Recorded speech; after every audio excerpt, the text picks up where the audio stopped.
উপলক্ষে শাহপুর দরবার শরীফ আয়োজিত আজকে এই যত্নের জুলুসে উপস্থিত সম্মানিত সভাপতি, মঞ্চে উপস্থিত আলেম ওলামা এবং আমার সামনে উপস্থিত জনগণ মুসলমান ভাইয়েরা সকলকে আসসালামু আলাইকুম ওয়া রাহমাতুল্লাহি ওয়া বারাকাতুহু। আজকে শাহপুর দরবার শরীফের উদ্যোগে সেই যত্ন জুলুসের এবং মাহফিলের আয়োজন করা হয়েছে। আমি সেজন্য শাহপুর দরবার শরীফকে অভিনন্দন ও শুভেচ্ছা জানাচ্ছি।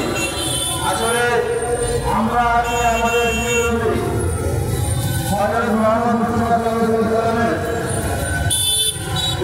জুলুস